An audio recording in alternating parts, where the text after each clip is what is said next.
अस्सलाम वालेकुम वीवर्स, कैसे हैं आप लोग। हमने कल जो टॉपिक स्टार्ट किया था that is neuro developmental disorder.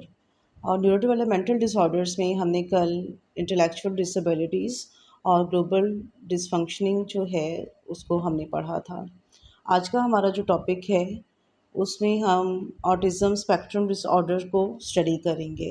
Autism spectrum disorder क्या है, इसका डायग्नोस्टिक क्राइटेरिया क्या है, इस चीज़ को जानने के लिए वीडियोस को एंड तक क्लास में देखिएगा।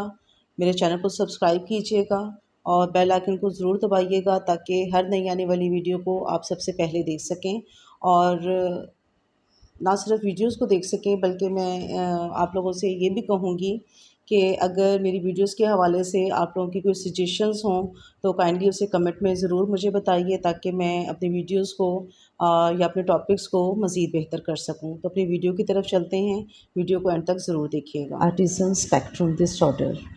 ऑटिज़म स्पेक्ट्रम डिसऑर्डर जो है इसको पहले जस्ट ऑटिज़म कहा जाता था और 2013 में एपीए ने इसको चेंज करके ऑटिज़म स्पेक्ट्रम डिसऑर्डर किया, क्योंकि जो ऑटिज़म था वो इसकी जो तमाम इसकी जो फ़ील्ड्स थी या तमाम जो कैटेगरीज़ थी या तमाम इसकी जो सब टाइप्स थी उनको कवर नहीं कर रहा था। तमाम क्राइटेरियाज़ जो थे उस पे ये कवर नहीं कर रहा था उसको। तो इसलिए उन्होंने इसको ऑटिज़म स्पेक्ट्रम डिसऑर्डर का नाम दिया। स्पेक्ट्रम का मीनिंग होता है अ कलर बैंड, यानी डिफरेंट कलर का कोई बैंड हो। और ऑटिज़म स्पेक्ट्रम एक अम्ब्रेला टर्म है कि इसमें इसकी जितनी भी जो कैटेगरीज़ हैं या आप कह दें कि इसके जितने भी डिफरेंट लेवल हैं ऑटिज़म के, वो इन सब को डिफ़ाइन करता है ऑटिज़म स्पेक्ट्रम डिसऑर्डर में। जबकि पहले जो जस्ट ऑटिज़म की टर्म इस्तेमाल की जाती थी वहाँ पर इसके हर लेवल को ये कवर नहीं करता था। अब बेसिकली ऑटिज़म स्पेक्ट्रम डिसऑर्डर है क्या? मुसलसल डेफ़िसिट होना सोशल कम्युनिकेशन में, सोशल इंटरैक्शन में, ठीक है? और या तो मौजूदा तौर पर बच्चे में ये डिसफंक्शनिंग जो है डेफ़िसिट मौजूद हो या उससे हिस्ट्री उसकी जो है वो मौजूद हो कि उसमें कंटिन्यूअसली जो है डेफ़िसिट हो रहा है उसकी सोशल कम्युनिकेशन में और उसके सोशल इंटरैक्शन में, ठीक है? अच्छा, और इसके जब हम इसके क्राइटेरिया को हम डिस्कस करते हैं तो इसके क्राइटेरिया भी 2 हैं, क्राइटेरिया ए और क्राइटेरिया बी। इसका क्राइटेरिया ए जो है वो कम्युनिकेशन क्राइटेरिया है और इसका क्राइटेरिया बी जो है वो बिहेवियर क्राइटेरिया है। क्राइटेरिया ए जो कि कम्युनिकेशन क्राइटेरिया है उसको अगर हम देखें तो उसमें नंबर 1 पे इसका सोशल इमोशनल जो बिहेवियर है उसमें डेफ़िसिट होता है। लाइक एक पर्सन, एक बच्चा जो है उसकी इंटरैक्शन, उसकी सोशलाइजेशन, उसकी वन टू वन कन्वर्सेशन, उसकी जो है शेयरिंग ऑफ इंटरेस्ट, उसकी इमोशंस को शेयर करना, इन सब चीज़ों में वो फेल होता है, वो नहीं कर सकता है ये सारी चीज़ें, ठीक है। और नंबर 2 पर जो है वो डेफ़िसिट होता है उसके वर्बल और नॉन वर्बल कम्युनिकेशन में, यानी उसकी जो सोशली उसकी जो कम्युनिकेशन होगी वर्बल या नॉन वर्बल उसमें डेफ़िसिट होगा। उसमें जो है उस बच्चे का उसकी आई कॉन्टैक्ट नहीं होगा, ठीक है। उसको जो फ़ेशियल एक्सप्रेशंस हैं उसके बिल्कुल लैक ऑफ फ़ेशियल एक्सप्रेशंस होगा, उसका नॉन वर्बल क्यूज़ को बिल्कुल वो अंडरस्टैंड नहीं कर सकता है, ठीक है। और उसकी जो वर्बली या नॉन वर्बल उसकी जो कम्युनिकेशन है उसकी उसमें हद से ज़्यादा जो है वो डेफ़िसिट्स पाए जाते हैं।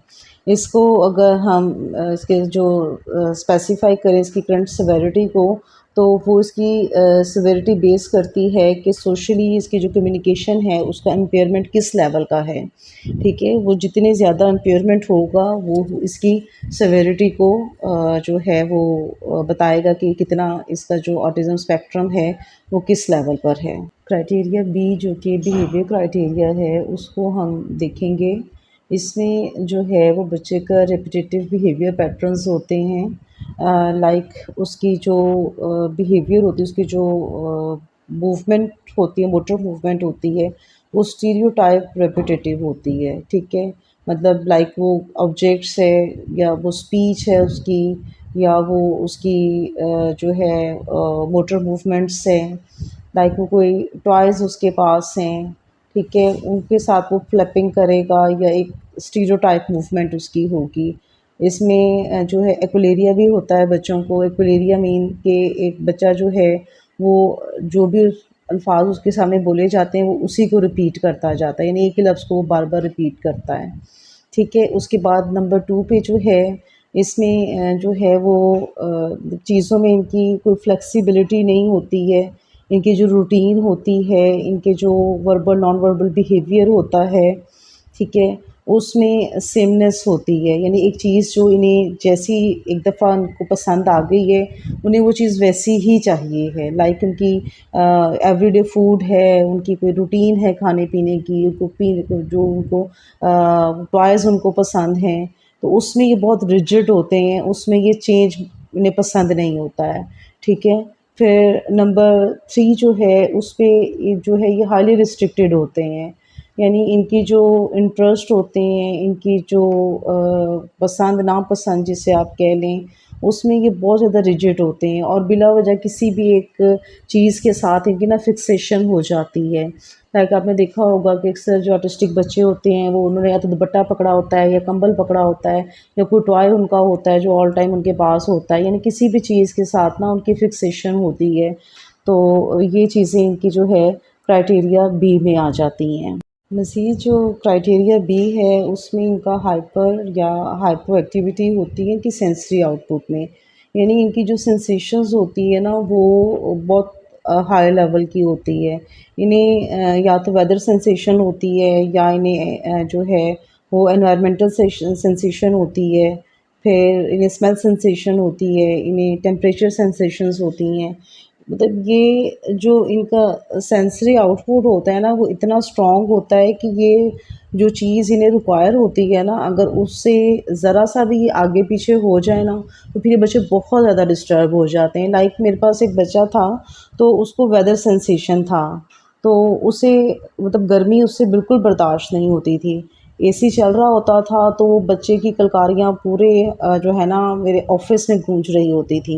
लेकिन जैसे ही कहीं गलती से लाइट बंद हो गई या एसी बंद कर दिया तो उस बच्चे को कंट्रोल करना मुश्किल हो जाता था। फिर वेदर उसको सेंसेशन थी, मतलब बारिश का अगर एक कतरा भी उस बच्चे पे पड़ गया है ना तो वो बच्चा आउट ऑफ कंट्रोल है, फिर उस बच्चे को कंट्रोल नहीं किया जा सकता था। मतलब इस हद तक जो है ना ये वो हाइपर एक्टिव हो जाते हैं और सम टाइम जो है ये बिल्कुल इनकी जो सेंसेशंस हैं वो बिल्कुल लो लेवल पे काम कर रही होती हैं। लाइक एक चीज़ अगर मतलब आप खा रहे हैं, आपको वो मिर्ची महसूस हो रही है, ठीक है, तो इन बच्चों को वो बिल्कुल फ़ील ही नहीं होती है, ठीक है, उसकी वो टेस्ट उनका उसको वैसा फ़ील ही नहीं होता है।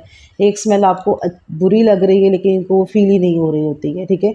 या तो इनकी सेंसेशंस जो हैं वो बहुत हाई लेवल पर होती हैं या फिर वो लो लेवल पर होती हैं।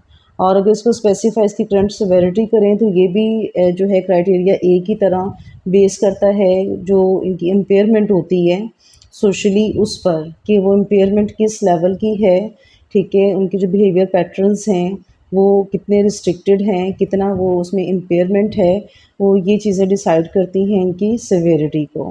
प्रेवलेंस की बात करेंगे हम ऑटिज़म स्पेक्ट्रम डिसऑर्डर के, तो पिछले कुछ सालों में यूएस या नॉन यूएस कंट्रीज़ में टोटल पॉपुलेशन का 1% जो है वो ऑटिज़म स्पेक्ट्रम डिसऑर्डर होता है। अब ऑटिज़म स्पेक्ट्रम डिसऑर्डर जो है ये अडल्ट्स या चाइल्ड में इसकी रेशो क्या है, या ये मेल फीमेल में इसकी रेशो क्या है, या ये बेसिकली होता किस वजह से है, ये चीज़ें जो हैं इन पर अभी वर्क हो रहा है। ये इसकी तमाम चीज़ें जो हैं ये भी अननोन हैं, ठीक है।